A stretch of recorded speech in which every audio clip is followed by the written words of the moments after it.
สบายดีสวัสดีพ่อแม่พี่น้องเมื่อนี้ก็ถือว่าสิมาแวดินน้องเป็ดต่อเมืองปากซองนี่แหละนี่ก็ถือว่าเป็นอีกสถานที่หนึ่งที่นักท่องเที่ยวมักมาเนาะเขามักมาถ่ายรูปพี่น้องอยากคล้ายๆแบบสวนจตุจักรอะไรเนาะแต่มันก็สิแตกต่างหลายอย่างอยู่หรอกแต่ว่ามันก็มีสวนมีร้ายบอลเนาะพี่น้องเป้าเป้านะน้องเป็ดมาจากขี่รถอันนี้เท่าไรไปเป้าป่าที่พาขี่มีรถไฟน้ำพี่น้องอันนี้มากับร้านจ้ะมากับดาเช้าแล้วว่ามากับบ่าวเอิร์กน้ำเนาะสวัสดีพี่น้อง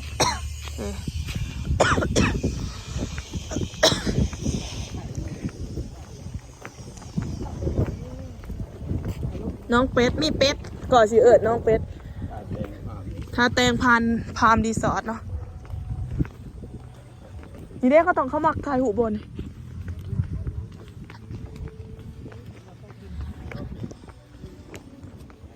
เป็ดใหญ่หรอแล้วพี่น้องตอนนี้มาขี่เป็ดเขานี่เนาะได้บอกเอิร์กมวนบอกนี่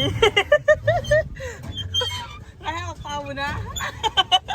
นี่ให้พี่น้องน้องเป็ดอย่าต้องกันอันใจกันเลยนี่นี่เราขี่เป็ดเต้นโมมีอยากเต้นพี่น้องมาหล่อขี่เป็ดเต้นนี่เนาะนี่ร่างกายเราเป้าเรามาแล้วปกติมาเลยเนาะ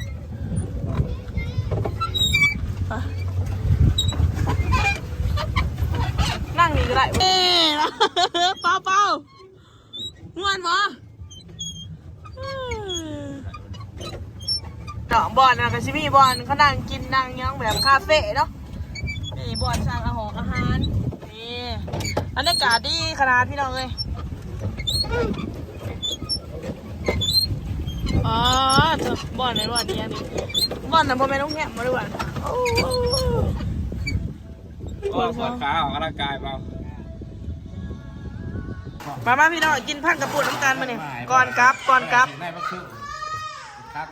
เนาะกินข้าวมาพี่น้องมากินพันปลานี่ก็ถือว่าพันปลาเนาะกินพันปลาก่อนกลับอันดาซาวพี่น้องกินพันปลาน้ำกันเด้อก่อนครับนี่ยังไผ่แกง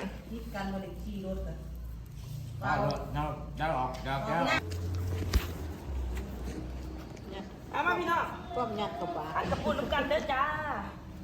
หรือว่าเมียงปลานั่นเองนะพี่น้องพี่ได้นอกประกบทีมน้อยใหญ่ประมาณเนาะหมูเบียนก็ประมาณก่อนกลับกินกับปลากินเขาร่วมกันนะพี่น้องตอนนี้ยังอยู่ที่บ้านยังของตูนบ้านเจ้าเกิดคนชื่อบ้านของตูนนะพี่น้องเอาเนี่ยพวกกันดับไปนี่นี่น้องพี่น้อง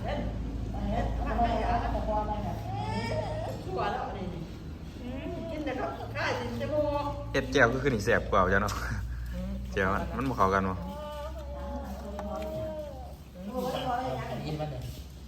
มันเผ็ดมันขมอันนั้นวันทันค่ะอันนี้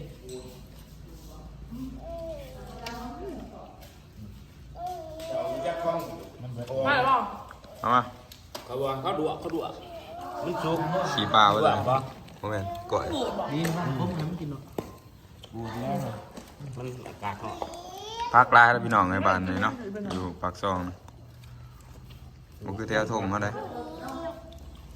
พักงามไม่หรอกมีขาไม่ได้มางะเลยสิเอิญFC กินเนตี้นี่พวกอะไรสัมผัสเห็ดดึงรักนะนี่แล้วพี่น้องมีคนอายเกาะแต่คนกินปลามากพี่กินเขาเลยเห็ดของประเภทนี้แล้วมันโมเมนต์ประเภทนี้แล้วหรอกเป็นน้ำยางเลยนี่เนาะพี่น้องเว้ยคำใหญ่ๆเลย มีคนหูนะ